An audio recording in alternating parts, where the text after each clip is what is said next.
Amazing. Very much looking forward to day number two. We have our beautiful women speakers who will be providing us tremendous amount of healing and insights. And I want to personally thank all of you for joining. Thank you, Hashem, for giving us the zchut to be able to run this summit, this beautiful summit. I want to thank all the team of Emuna. Emuna is not a one-woman show. It is really a whole team. We have beautiful Dr. Yael Maoz, who's the business and operations manager, who also runs an amazing publishing house called Beverly House Press and Emuna Press. So for all of your book publishing needs to make an impact in the world, I highly suggest contacting her. She's just an amazing human being and contributes a tremendous amount to Emuna, as well as her own professional services that she offers. And then I have really two right hands again, Rachel Dvora, who is not just the MC here, but really is the mind and master behind the scenes and in front of the scenes. Rachel Dvora Warmally is a certified transformational trauma and somatic life coach, and also certified in Emuna energy therapy, which is one of our programs, our key pointed programs in healing in a Jewish way. She comes from a background of athletic therapy and applied kinesiology. She has diverse trainings beyond compare and does a tremendous amount of beautiful healing work with women and men one-on-one. I think men too, right, Rachel Dvora? And at least, no, not so much. Okay, women one-on-one, and also runs her own private workshops. And of course, we have Jamie, who's the social media manager. She does amazing social media. And is just a dear confidant and friend. And Gila, who's my business our business consultant, and Esty, who's also recently added into our beautiful crew at Emuna, who does beautiful PR and marketing and business consultation as well. So really, Emuna is a beautifully staffed organization, and we are dedicated to Jewish healing. That is the motto. That is the mission. Women for women, women for women and men. That we're really dedicated to create a community that's safe, that's loving, that's supportive, and that is inspiring. That's what we're here for. And we really hope that you'll join our mission on any way, shape, or form, whether it's through the events, through the trainings, as being an ambassador, a donor, being involved in helping us promote Jewish healing awareness. As Rachel Dvora said before, in case there is a siren, those of us in Israel will have to check out for a little bit, but the show will continue to go on. I also have noticed that every so often, maybe it is because of, the missiles, I don't know, the 5G, 10G, Mega G, whatever it is, my internet seems to be iffy. Sometimes I go in, I go out. I hope that I'll be more in than out. I do want to make mention that technically speaking, we are not taking live Q&As, but we do read the chat, and we would love for you. We love your comments. We would love for you to chat in the chat box. We want to know what you're thinking, what you're feeling. We will take that under advisement. If we can somehow plug it through, we will, but just take that into account. Again, I want to thank all of the speakers who are joining. They really are dedicating their time, their insights, their inspiration. They're here for you. They're here for me, for us, for all of us. And yes, you can, of course, be in touch with them directly. Anytime you have a question, be in touch with them directly. Recordings will be sent to everybody. Thanks to the unwavering, loving, dedicated time of Dr. Yael, who has been working around the clock to make sure that you all have the recordings. Be'ezrat Hashem, please Hashem, it will be available to you through links that she will share with everybody who is registered.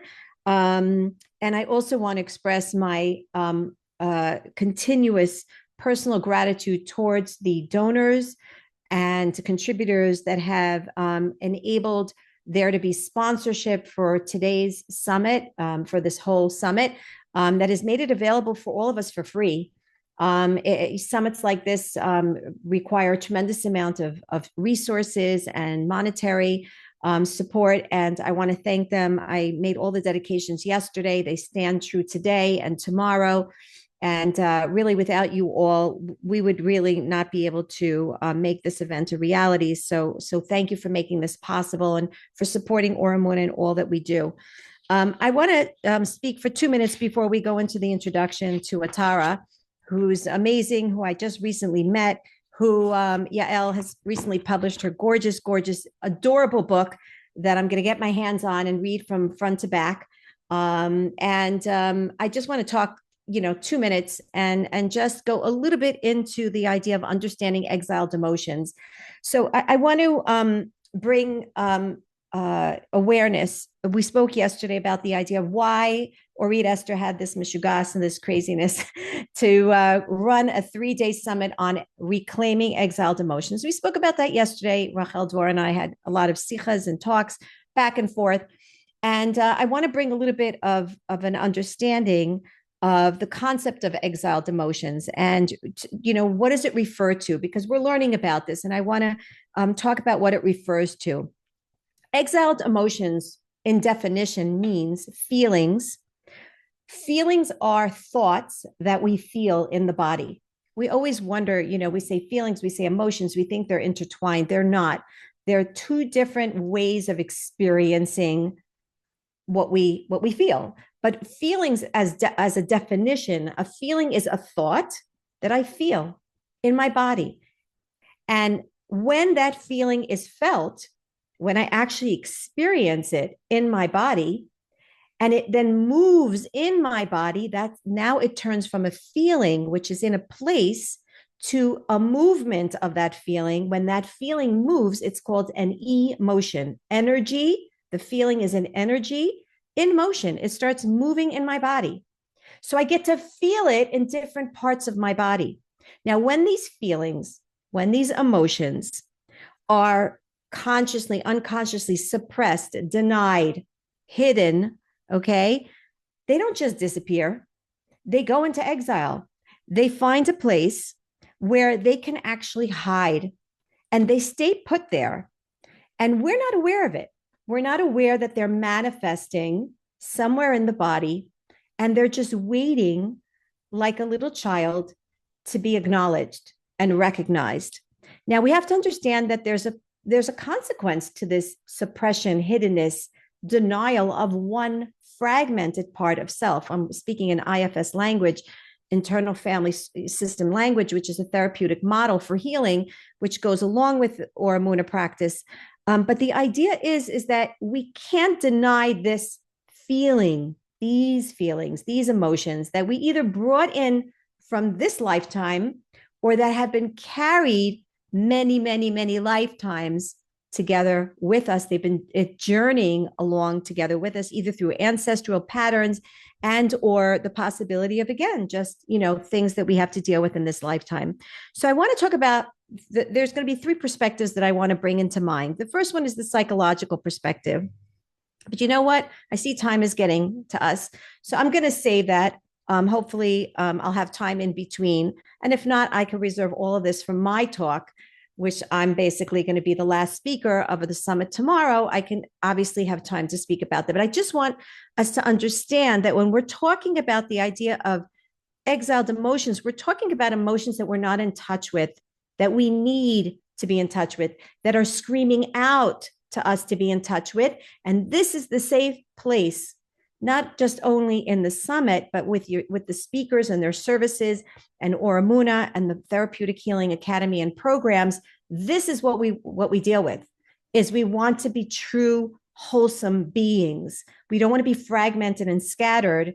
And the idea is to create awareness and a safe, supportive network. And that is what Emuna stands for, to be able to address them. So without further ado, I'm going to hand over the mic to Rachel Dvor to introduce our next speaker. And I'll be here in and out. Thank you.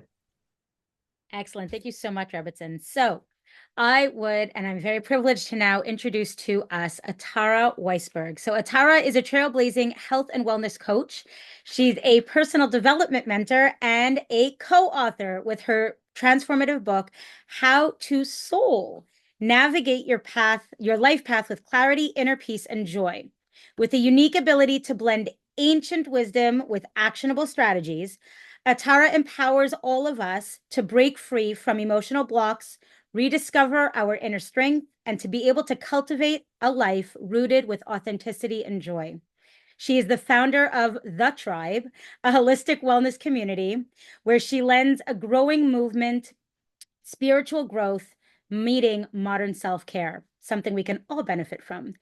Certified by the Mayo Clinic and recognized as a thought leader in emotional healing and self-discovery, she has been featured in such places as Nashim Magazine, Jew in the City, and Times of Israel. She manages to always captivate audiences with her warm presence and her deep insights into how we can balance effort with faith, finding purpose, and living truly from the soul. Atara, thank you so much for being here with us today. Oh, you're still muted, dear. Can you hear me now? Perfect. Okay, great. Wow, Rachel Devora, thank you so much.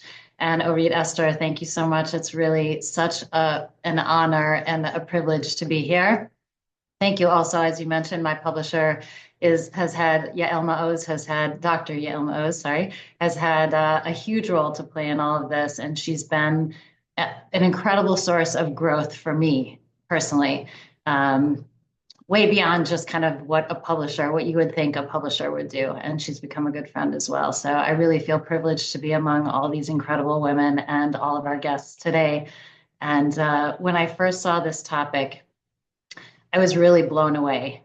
One, because like this idea of exile and freedom, and we're entering that time period, right, as we come close to Pesach, like that is what's in the atmosphere right now. Is that we believe with every holiday, right, that there is an energy that comes down that we have access to that time of year in particular that we don't necessarily have the same level of access to at other times. And the fact that we're talking about emotional healing, I mean, I've had so many conversations with people about, kind of the public health. I would say the number one public health issue, in my opinion, coming up is going to be mental health. If it's not already, it's going to be.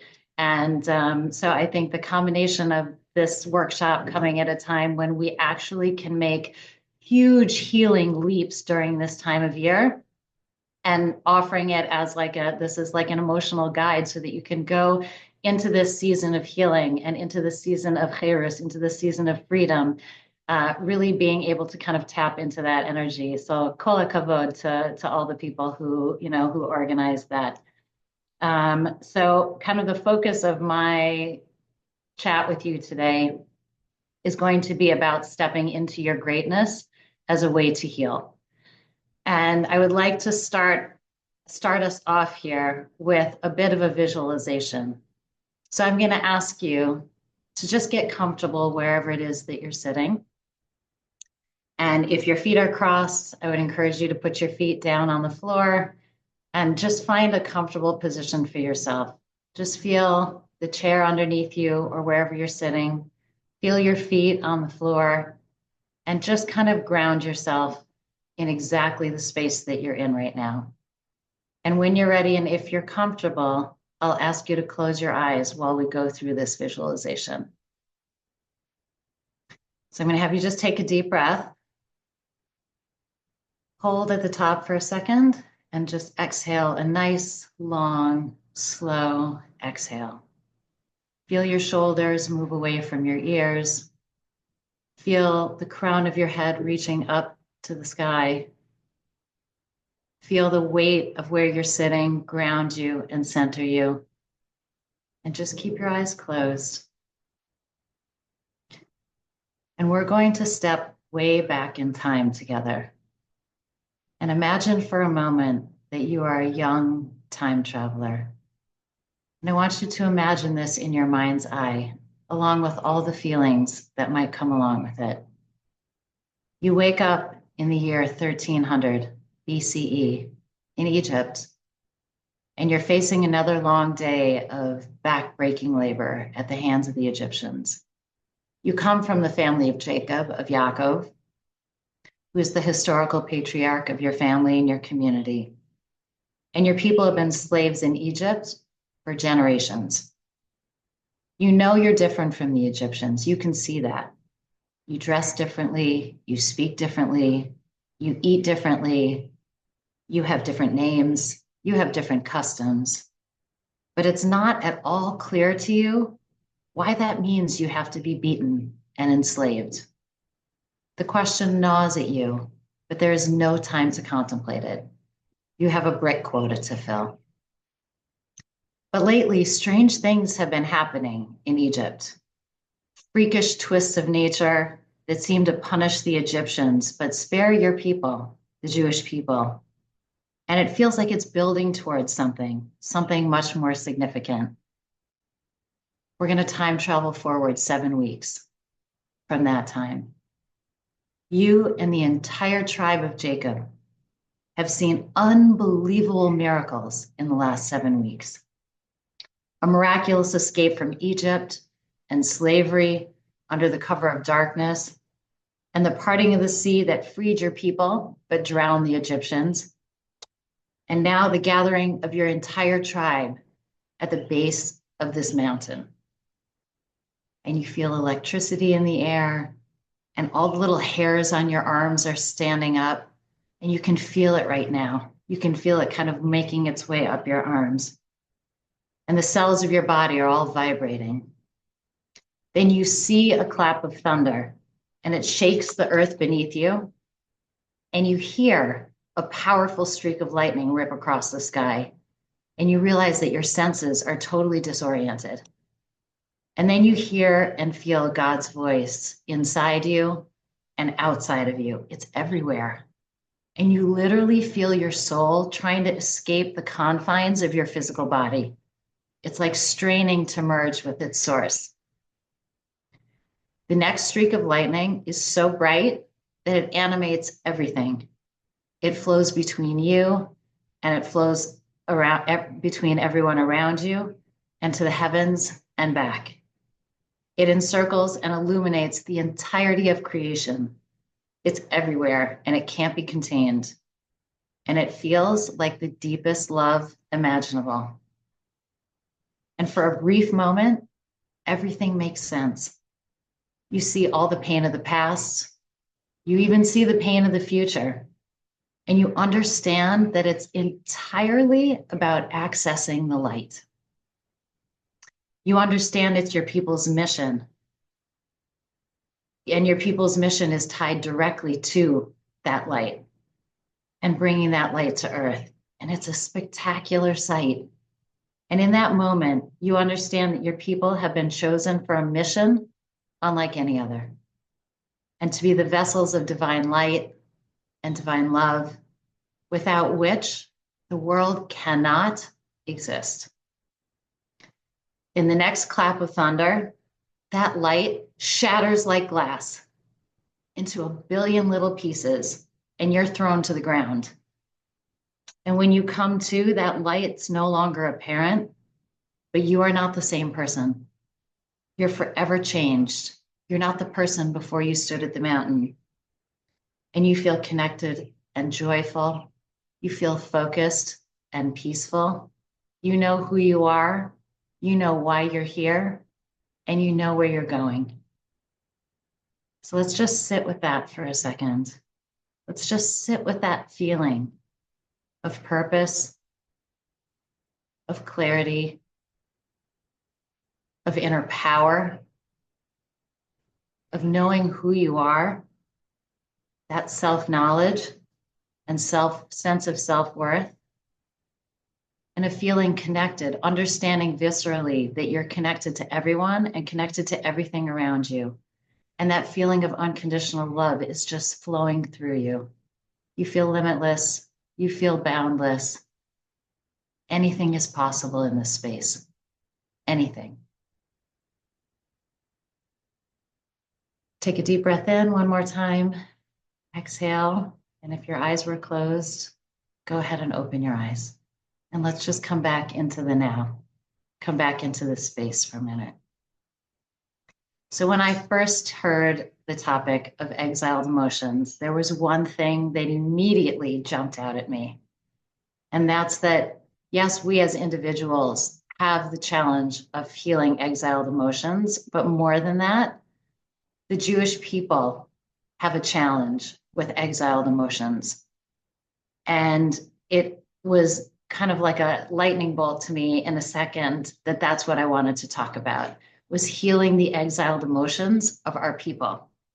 And of course, healing our own emotions is part of that journey, but it's not the only part of that journey. And it's the communal piece of it that I really want to focus on today. So if we start where our visualization ended, which is after Harsi and I, the next 1,000 years, we were really living our purpose. We were living in our own land. We had our own government. We had our own judges and courts, and society was structured according to our values and our purpose. And we had access to a kind of wisdom that we currently don't have, but God willing, we'll have back again very soon. But at the end of those 1,000 years, we couldn't stay with our focus, and we couldn't stay with our purpose, and we couldn't stay connected to each other, stay connected to God. And we were led out of Israel in chains. And it started a 2,000-year exile for us. And that exile was not just a physical exile from our land. That exile was every bit an emotional and spiritual exile as well. That started with the physical exile was kind of just a sign. In the next 1,000 years, I don't think anybody could have imagined what it was going to look like for the Jewish people. And I think one of the greatest traits of our people is that we don't succumb to a victim mentality. That's not our style. That's not who we are. Despite all that we've been through, the persecution and the marginalization, the hatred, ad hayom, that continues today, right? Destruction, abuse. We've managed at different periods in society, at different times in history, whenever the culture that we lived in would allow us to, we always rose to the top. We worked hard. We didn't blame. We got down to work. We worked really hard. And we've always managed, if something didn't keep us down, it was like there was just no holding us back. And we always rose to the top. We have that reach, that connection that we talked about in the visualization, right? It's this natural reaching up that we're designed to have. But over time and over the course of our history, that power, that inner reach, that drive has slowly been chipped away and chipped away and chipped away by the persecution that we faced, right? And in that course of time, we have what I would call what to me is like definable as generational trauma. It's almost become part of who we are. And that's what we need to heal, because it's actually not who we are. That pain, that trauma, that weighted down, that fear that we live in, and we'll talk about that more, that's not us. Just like our other exiled emotions as individuals, that's also not us. It might be a part of us, but it's not what we're destined to be. No one's mission in life is to suffer. No one's purpose in life is to suffer. Suffering is a tool to achieve our mission and to achieve our goals, but it's certainly not what our destiny is supposed to be. And we know as a people, and we see empirically as a people, that tendency to reach up, that tendency to lift, right, is who we really are. So as we move deeper into this time, this time period, this time of redemption, as we get closer to that, the healing within our nation is really being called to happen. It's being called to happen now. And it's a critical part of our mission that and of our definition as Jews, and really as human beings, to be honest, like every single person has a very specific role to play in healing our nation. So it's not just, I'm healing myself for myself, which is of course very important, because if we're not coming from a healthy place, it's really difficult to authentically help somebody else, right? Or maximally help somebody else. But we also our healing, like our healing is also a part of helping the nation. So Orit Esther started to talk a little bit about like what exiled emotions are. And I just want to cover it a little bit, although I have to say, Orit Esther, your definition was so cool. I've like never heard it exactly like that before, but I love it. And the whole emotion, you know, energy and motion is a stunning concept. And thank you for that. I really love that. But just in case you're just hopping on now or you're coming on a little bit later, so this idea of exiled emotions, as Orit Esther said, comes from the internal family systems theory. And it's these feelings that we push away or that we suppress because they're too painful or they're uncomfortable or they're socially unacceptable. That's another reason why we do them, right? So where do we exile them? It's like deep below our psychic surface, right? And so it's like they're not readily accessible, but as you know, Orit Esther said, our bodies know they're there and our bodies don't forget and our cells don't forget. And we exile them because either we think they're unworthy of our energy, or they're unlovable as parts of ourselves, or flawed, or in some way there's fundamentally like something wrong with them, right? They're like the broken parts of ourselves. That's how we see them, right? And they also have this kind of unconscious sense of deep shame. And they often project outward with this belief that others will judge them. And I think certainly since October 7th, and I'm going to come back to this reference a few times, you know, over the course of our conversation today, but really this idea that, you know, we're kind of projecting this feeling that we're being judged. We're so kind of generationally accustomed to being judged for being Jews, right? And to being judged not in a positive light oftentimes. And so that's something that we carry, and we almost physically carry it when you kind of observe sometimes. So how do these form? They form from trauma, they form from rejection, experiences of shame, and fear can cause us to, you know, exile those emotions. But again, they don't disappear, they're just buried beneath the surface. So what's the impact of hanging on to them? Like, what does it do to our minds? What does it do to our bodies? And it's really kind of across the board. It can affect us mentally, it can affect us emotionally, it can affect our physical health, because they create blockages. They create these, you know, it's like the proper flow kind of doesn't happen. And so we suffer from anxiety and fear and depression, unresolved conflicts within ourselves. So what are some of the exiled emotions that, you know, if I can be so bold as to kind of suggest what I think our people are carrying to a great extent and really has bubbled up to the surface since October 7th. Well, the first one's fear, right? That's a big one. What's around the next corner? What's tomorrow going to bring? Certainly for people in Israel, there's a minute-to-minute feeling of like, who knows what the next minute is going to bring. But even outside of Israel, in the last couple of years, we also is like, it's not clear, you know, 1 minute it could be that there's this person in power, and so our future may look like this. And the next minute, a different person is in power, and now maybe our future looks a little bit different, right? We never kind of know what's around the next corner. So we carry that fear. We don't know what will be. We don't know who will be for us. We don't know who will be against us, and when will this end, right? So that's one of our exiled emotions. The other one is anger. Could be at the perpetrators of it. It could be angry at God.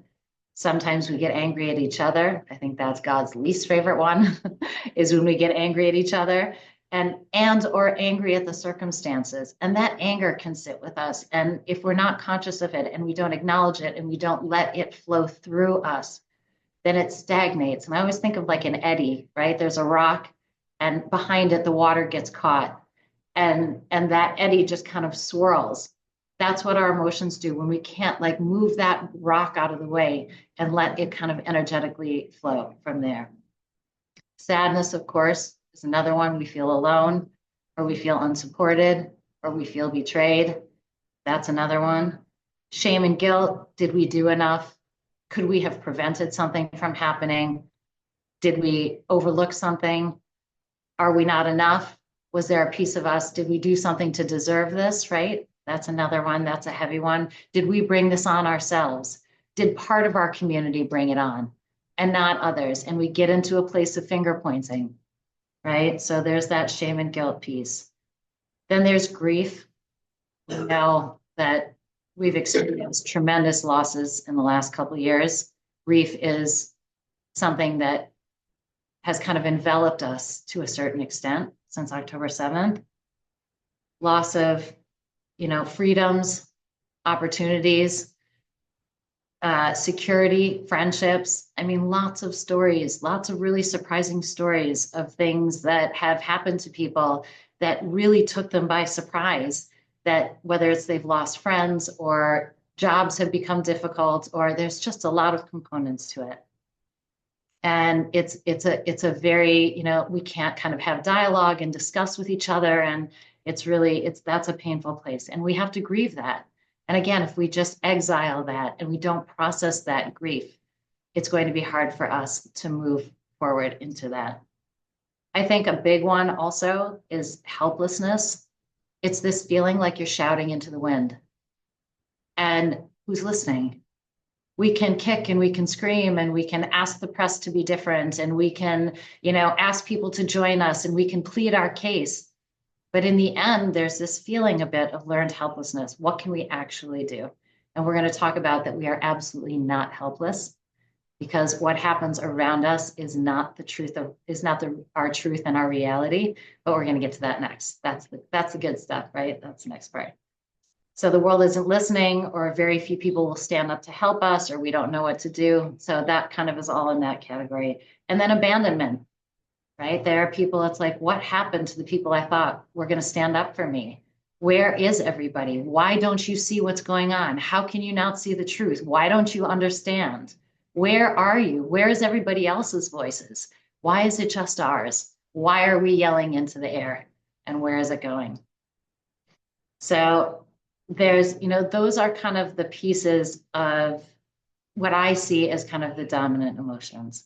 So what is our tendency in terms of dealing with them? So anytime there's something difficult going on, we either have positive coping strategies or we have negative coping strategies.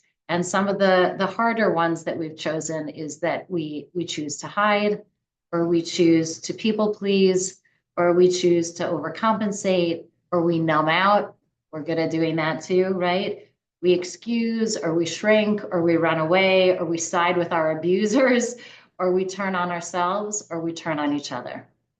And what we want to do is allow those feelings to be, recognize them, let them flow through, but then what comes next, right? That's really kind of the crux of this. So what comes next? So I saw a quote, so simple, and I really loved it. And it said, "Why look back? You're not going that way." And I just thought, that is so simple and so profound. If we spend all of our energy, we want to heal, we want to grow, but we don't want to always kind of be looking back, because it tethers us to all of this, all that's kind of behind us. So what's our healing strategy? Our healing strategy to heal from this collective trauma is to lay the emotional and spiritual foundation for the geula, for our freedom. So first, to do that, we have to understand who we are at our core. So if we go back to our visualization that we did at the beginning, that crystal clear clarity of why we're here and what we're supposed to be doing is the anchor and is kind of the essence of the healing process. We have to reconnect with our purpose and our mission, and we have to awaken and share the light that resides inside of each of us. And above all, we have to reconnect to source. And this transformation isn't dependent at all on external circumstances. And I'll give you a few specific examples that I thought were really important. And it's within our power to manifest what our purpose is. And that's kind of one of the signs that you know that you've hit on what your purpose and your mission is, because it's not something that someone can take away from you. It's something that's part of you, and it's yours, and you own it, and it will be with you. We have to actualize it, but everything that you need in order to do that, you already have. It's already there. So what does that mean? If we break that down into 3 specific pieces, it means being true to ourselves and our mission, living with unwavering authenticity and purpose. That means no matter what the forces are, we know who we are, we know why we're here, and we are going to live that way. We're going to own that. The other one is embracing and understanding what our divine destiny is. and also what our unique spiritual gifts and our practical gifts are too, and recognizing that unique power that each of us has. And it means knowing that regardless of the circumstances, again, that already everything that we have, everything that we need to shine our own light, we currently have. There's nothing you need to acquire per se, maybe a little information, a little knowledge, a little support, all of that's good and helps, right? But the fundamentals of what you need to heal and to help our nation heal, you've got them all already. We just have to find them and connect with them. So how do we do that? How do we connect with our greatness? And there's a quote from Rabbi Dr. Yosef Soloveitchik, which I absolutely love, which I think encapsulates this really, really well. He says, greatness in a human being cannot be suppressed or destroyed, no matter how fiendish the circumstances, however corrupt and wicked society may be. Genuine holiness and greatness eventually triumphs over opposition. Nothing can prevent the sun from radiating heat and light. In a similar fashion, no society can stop the development and continuous growth of the tiny infant endowed with greatness. And I think that encapsulates it beautifully. I had the privilege about a year and a half ago to have Friday night dinner at Natan Sharansky's house. And to meet a man who survived 9 years in solitary confinement at times and in the most horrendous circumstances. And he knew exactly who he was and exactly what his purpose was. And he hung on to that for literally dear life. He had one possession, and that was his Sefer Tehillim. It was his book of Psalms. That was the one thing that he had. And if they took it away from him, especially once he got famous, and thanks to his wife and thanks to a couple of individuals who were out there also beating a path to his freedom, when they would the Russians didn't want him to die because he had become this great figure. So they would take it to Tehillim away from him, and he'd go on a hunger strike. And they would actually have to force feed him because they didn't want him to not make it. But he held on to this notion that he was there, he was a beacon to the world, and that he was going to show the strength of his people and the strength of his conviction. He was going to get back to Israel. He was going to be reunited with his wife. And that focus, with having only a Sefer Tehillim to live by, was really what kept him alive the whole time. He knew who he was, he knew why he was here, and he was going to hang on to that no matter what circumstances he faced. And he survived, and he's been in Israel with his wife and his children, and it's like an amazing story. So whenever I think of that greatness, regardless of circumstance, it can be brought out in anybody. That's one of the things that I think of. The second one is to really know yourself. So how do you go about doing that? And the next couple of points are going to help us figure this out. And it depends on there's so many ways to do this. If you like to journal, and we talk a lot about the different pathways to self-knowledge in How to Soul, and there are many, and you have to really just pick what resonates for you. But it could be journaling, it can be meditating, it can be having discussions with people, it can be spending time out in nature if that gives you clarity. But to ask yourself, who am I? It's such a simple question, and it's so strong. Who am I? How do I define myself? What am I? And to ask yourself, where does my value come from? Does it come from out there? Does it come from TikTok? Does it come from, I don't know, whatever, other social media? Does it come from my family? Does it come from my friends? Where does my value come from? And who or what defines me? Am I self-defining, or am I other-defining? And those simple questions, who am I, where does my value come from, and who or what defines me, that's really the beginning of tapping deeply into what your mission and your purpose is in the process and in this healing process. The third one is, what are your recurring challenges? So Rabbi Tzadok HaKohen Rabinowitz recorded an ancient tradition that if you're consistently challenged in one specific area of life, then your purpose in this world relates to overcoming that specific challenge. So once we start to kind of get in touch with some of these exiled emotions and we start that healing process, if you see there's a couple of them that kind of keep nudging at you and kind of say, not quite done yet, not quite there yet, right? You're going to want to go back to those. There's something in that. Look at that. Don't be afraid to look at that. There's something really important there for you. And it's the same thing if other circumstances keep coming up in your life, certain type of dynamic in relationships, things around money, things around health, right?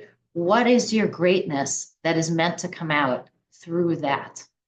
And you'll see in How to Soul, you'll see in the book, we, both my co-author and myself, share a lot of very vulnerable pieces of our lives. And in those really vulnerable pieces of our lives are the source of the growth that we went on to do.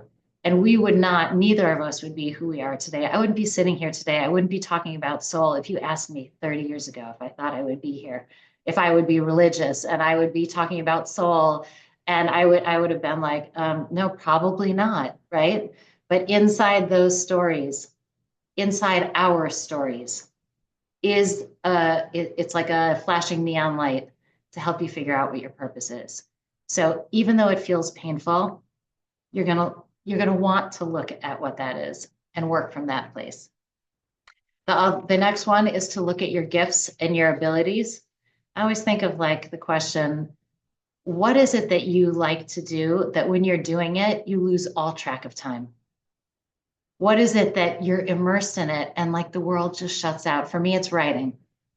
When I'm writing, 3 hours can pass Kaharapayan in just like a quick second, right? I don't even realize it. But what is it that you really just kind of lose yourself in and want to be there and stay in that place? That's one thing. The other question that I ask is like, what's the greatest compliment you ever got? What was the most meaningful compliment that you ever had? That's also another way to kind of get in touch with some of your gifts and what's unique about you and what you most want to cultivate and develop in yourself also. And then to ask yourself, what special gift do you have that you can give to the world? And if you had to take a best guess at your life's purpose and just get started with something that really excites you, what would it be? Another way to ask that question is, what does your heart say you are to do with your life? That's another great way to ask it. And then the last one is, what do the Jewish people need that you can provide? That based on your unique talents, unique abilities, what is it that you can provide? What is it that the Jewish people need that you can provide? And that's kind of like our framework for this. One of the things, so I was interviewed for a podcast recently, and we were talking about soul and the nature of soul. And she asked me what I thought about like the hostages in Gaza that really found kind of their spirituality in a very unlikely place.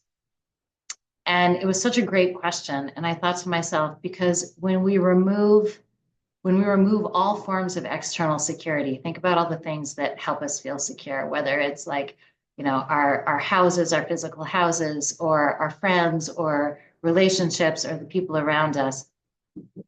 We have all these things that kind of ground us and help us feel secure. What happens when you take all of those away? Okay, so there's this idea of there's no atheist in a foxhole, right? But it's also a concept of that when those, to a certain extent, that's removed from you, where do you look? You look inside and you look up. And they really found themselves in those circumstances because they had really everything else had been removed. All distractions, all forms of security had been removed. And what was left is their core. And that's what we want to get to. We want to get to a place where we really understand who we are, why we're here, and that we can connect that to other people. So I always think, again, that self-growth and healing ourselves is fundamentally a gift to everybody. It's not just a gift to ourselves, because we really can't actualize and be what everybody, can't meet greater needs beyond ourselves if we're not really grounded in who we actually are. and I always think in terms of like, just to end here, is that Pirkei Avot, right? If I'm not for myself, who will be for me?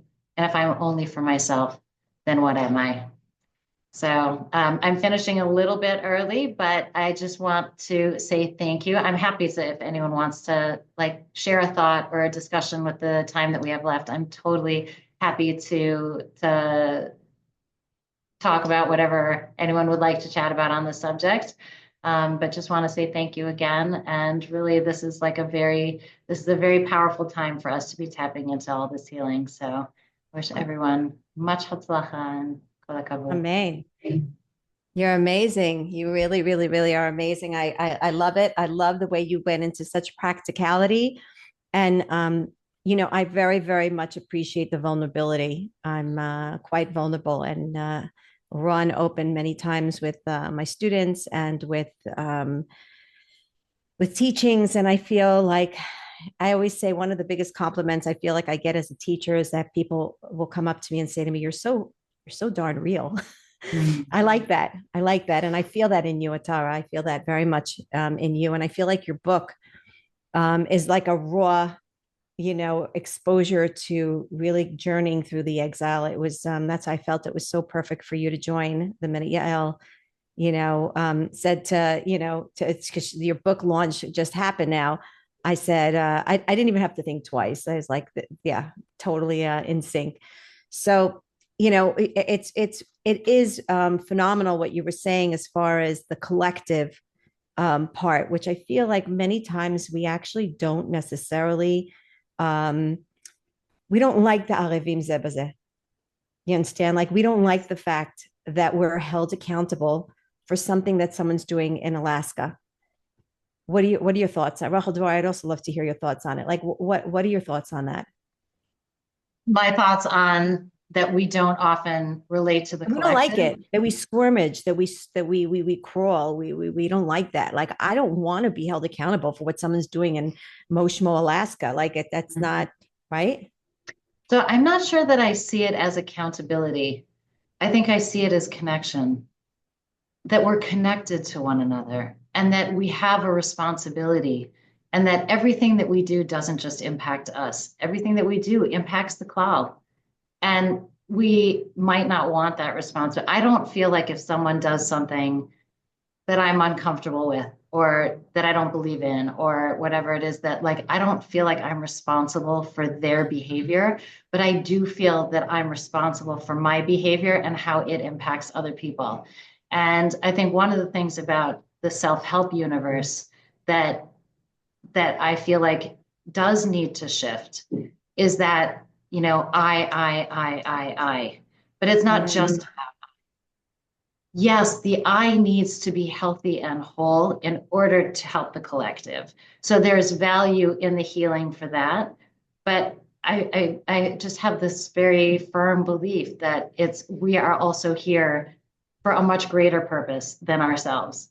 And to be aware of what that purpose is and to heal out there as a goal, meaning it does take on more of power to say, I'm not just healing for myself. I'm healing for others. I'm healing for others. I love what you're saying because it goes straight into. And I want to ask Rachel Dvar what she feels too, and her take, because she always has such depth to it. But it falls directly in line with the idea of reincarnations, because we know that we are here on the brinks of past lifetimes, unfinished business, and ancestral patterns that they have left behind. And I find this fascinating in the Hebrew language when you say the word banim, children, right? Not just because you say it in the male form doesn't mean it doesn't refer to daughters, but I'm just saying banim means children, right? When you say the word banim, banim comes from the word bonim, build. Why do you have children? Because they continue to build that which we weren't able to finish. Why does Hashem do this? That you have only 120 years, so to speak, as though continue, to like fulfill what you're supposed to fulfill.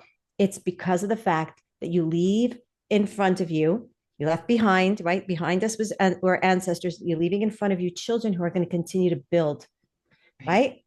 And that is the responsibility, and that is the mixture. That's the admixture.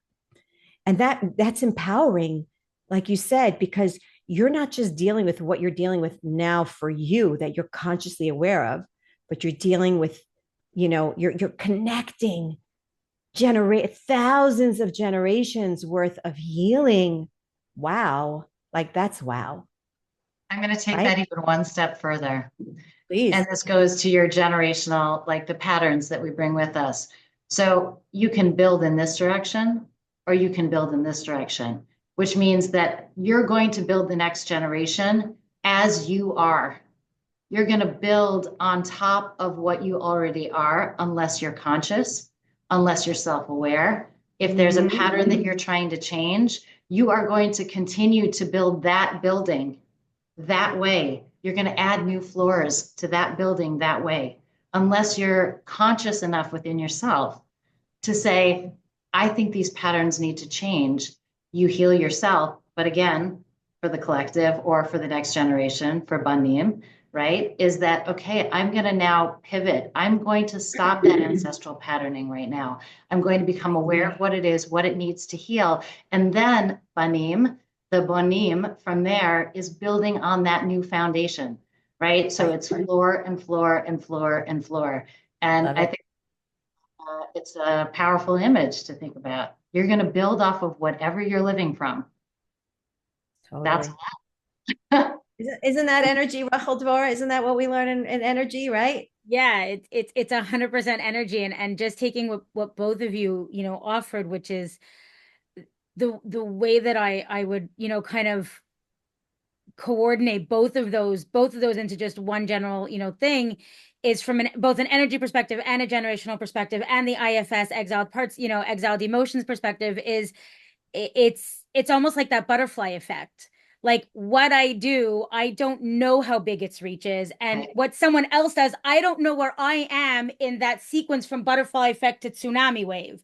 But I'm somewhere in somebody else's path and someone else is in my path. And in like based on what you were saying, Atara, and that's how we're all connected. It's that I don't live in isolation. I don't live in a vacuum. So whether it's my own exiled emotions that are butterfly effects within how I am understanding the world and interacting with it, whether it's me with someone in Alaska, whether it's my generations coming forward, I have to take that ownership that I can only start with me and then decide which direction am I beating those butterfly wings in. Totally. absolutely. And it does, like the focus on the collective, it starts for sure with individual work. I don't want to give the impression that we should start outside to work in. We have to start inside to work out. Like there's no, like to me, it's not a, you can have an eye to the outside. You can have an eye to the bigger picture, but you have to start with this eye first because it's that foundation concept. You have to be building off of a firm foundation for sure.